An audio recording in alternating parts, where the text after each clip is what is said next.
देखिए हर खबर यहीं पर। सब्सक्राइब कीजिए TV9 भारतवर्ष। हमारी इस पड़ताल ऑपरेशन डेड बॉडी से कुछ सवाल उठते हैं। इन 5 सुलगते सवालों के जवाब कौन देगा? दिल्ली में कोविड वालों शवों की संख्या का सच है क्या? क्या दिल्ली में कोरोना से मौत के आंकड़े सही नहीं है? क्या कब्रिस्तान और शमशानों में ज्यादा शव लाए गए?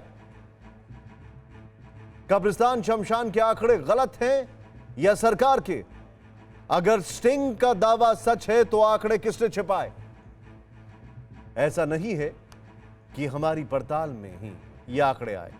दरअसल दिल्ली की सियासी गलियों में भी ये सवाल गूंज रहा है। बीजेपी दिल्ली सरकार पर कोविड से मौत के आंकड़े छिपाने का आरोप लगा रही है।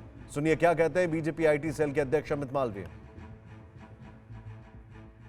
दिल्ली में कोरोना संक्रमण तेजी से बढ़ रहा है। मौत के आंकड़ों में भी वृद्धि देखी गई है, लेकिन दिल्ली सरकार कहीं न कहीं इन आंकड़ों को छुपाने का प्रयास कर रही है।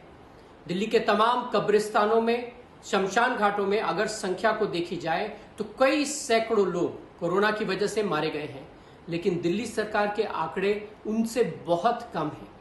पिछले कुछ दिनों में हर रोज कोरोना से होने वाली मौतों के आंकड़ों को दिल्ली सरकार ने अपने हेल्थ बुलेटिन से हटा दिया और हर अस्पताल में कोरोना से जुड़ी कितनी मौतें हुई इस तक का आंकड़ा दिल्ली सरकार ने देना बंद कर दिया। हमारी ये पड़ताल जारी रहेगी और हम ये कोशिश करेंगे आपको बताने की कि आखिर सच क्या है।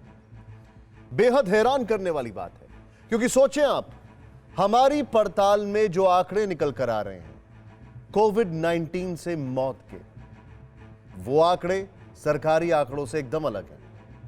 और सरकारी आंकड़े उन्हीं के कहने पर बनते हैं जिनके कहने पर हमने बातचीत आपको दिखाई है, जिनकी बातचीत आपको दिखाई है। तो फिर ये कहां से उड़ जाते हैं आंकड़े? बहुत बड़े सवाल है। हमारे सिंह ऑपरेशन में जो कोरोना मरीजों की मौत के आंकड़े ज्यादा दिखे, उस पर हमने दिल्ली के स्वास्थ्य मंत्री और आम आदमी पार्टी से बात करने की कोशिश की। उन्होंने इस पर हमसे बात नहीं की। सवाल उठ रहा है कि जब पूरे देश को कोरोना से चल रही लड़ाई में पारदर्शी रहने की जरूरत है, ताकि इस पारदर्शिता से कोरोना के खतरे के स्तर का पता चलता रहे, तब एक गलती जो पश्चिम बंगाल में हो रही है वो अब क्या दिल्ली पहुंच गई है? दिल्ली के बाद एक और महानगर का रुख करते हैं और आपको एक ऐसी खबर दिखाते हैं जो आपके शहर और महानगर से सीधे जुड़ी है। पहली बार धारावी की सत्य कथा। मुंबई का धारावी एशिया का सबसे बड़ा स्लम एरिया है। कोरोना वायरस का संक्रमण इस घनी आबादी के लिए संकट बनकर दाखिल हुआ। करीब 2 महीने के बाद भी कोरोना ने धारावी के घरों के बीच सोशल डिस्टेंसिंग ना होने का फायदा उठाया। यानी फिक्र है देश के उन तमाम इलाकों की जहां सोशल डिस्टेंसिंग कर पाना मुमकिन नहीं, ठीक धारावी की तरह। क्योंकि धारावी में सिर्फ 2.6 स्क्वायर किलोमीटर के इलाके में 15 लाख से ज्यादा आबादी रहती है। इस आबादी में अब तक 1000 से ज्यादा लोग कोरोना से संक्रमित हैं। एक घर से दूसरे घर की दूरी 6 फीट से भी कम।